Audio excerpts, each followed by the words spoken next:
I'm not telling you anything you don't know here by saying we live a lot of our lives online, and with that, of course, comes a lot of risks, including getting hacked and exposing our personal information. The Cybersecurity and Infrastructure Security Agency is finding ways to protect our sensitive data. It's a new program called Secure Our World. Here to tell us what it means for our day-to-day lives is the agency Regional Director Phil Kirk. Thanks for being with us today. Thank you very much for having me. So you and I were chatting briefly during the break. I mean, we're all sort of aware of these things because this is the world in which we live today, but people are not necessarily implementing the tools and rules that we should in our everyday lives. That's true. There are some very simple things that people can do to make themselves much more secure in the cyber landscape. And this is National Cybersecurity Awareness Month. Coinciding with that, we have launched, as you just said, a Secure Our World program. It's not a 30-day initiative. It's an enduring program that is being rolled out by CISA.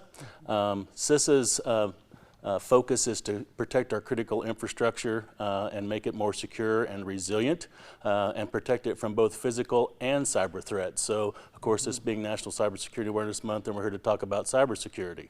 But there are 4 very simple things that anyone can do to make themselves much more secure online. 1, use strong passwords, and don't use the same password for all of your accounts. 2, use multi-factor authentication. It's one more step, but our data indicates it can make you as much as 90% better protected against cyber threats. 3, think before you click.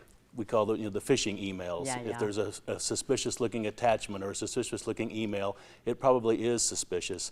And the last thing is make sure your software is up to date, your security software is up to date. And if you can, turn on the automatic updates. Those 4 very simple things that anyone can do can make you much more secure online. All right, so phishing, as you mentioned, is a big thing. I mean, here at our TV station and across our entire broadcast company, we have to do, these trainings and take a test at the end of it to prevent us from clicking on something we shouldn't click on. But I feel like a lot of people are falling victim is not necessarily sitting at your work computer, on a desktop.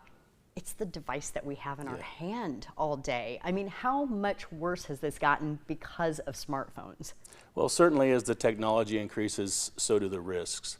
And we often talk about how there used to be a fairly clear line between physical security of protecting buildings and structures and cybersecurity, and now they're both so connected because everything is tied to the internet, everything from the devices we use in our homes and, as you said, our smartphones. And certainly the smartphones with all of the access that you have to everything, to include your online banking, to include, opening and closing your garage doors, to your refrigerators, everything, right? Not to mention social media.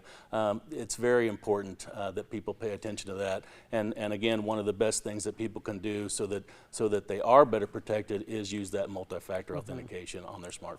All right, let's dive a little deeper into social media, because this has actually personally been a problem for me, where my professional Facebook account keeps getting hacked, and then you become sort of desperate to get it back, right? And so maybe you're more likely to fall for something that claims to be from Facebook or Instagram or TikTok or Twitter or whatever entity it is. How do we stay safe on social media? People need to pay very close attention to their social media accounts, and especially as parents, paying attention to their children as well. And we have many, many tools and resources available on our website, www.cisa.gov, and the Secure Our World is /Secure Our World.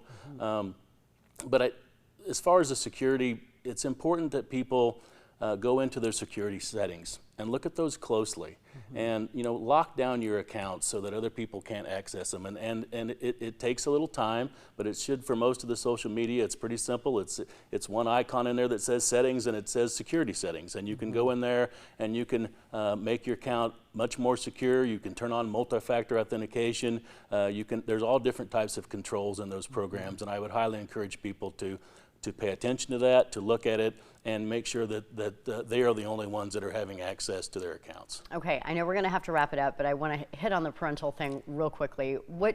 Just highlight some things that parents can do to keep kids safe, whether it's little kids like I have, or we're talking about middle school kids, high school kids. Sure, there's a lot of things that can be done, and again, we have a plethora of resources on our website, not only for parents, but for school administrators, for teachers, for small and large business owners and operators, as well as federal, state, and local government entities.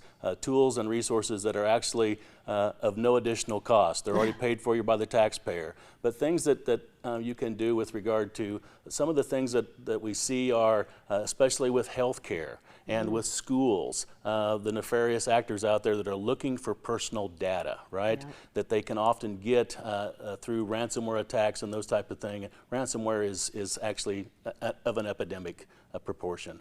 And there are many things that we offer on our website that can help protect against that, but certainly parents should pay attention to what their schools are doing to protect their children online, and as well as check with your healthcare providers, because we see those two sectors as being very, very lucrative targets right now for cyber criminals. Yeah, understandably so. There's a lot of information there. Yes. All right, Phil, thank you so much for being with us today. This has been hugely beneficial, and know that we will put those links to the website on our website, who13.com. We'll be right back.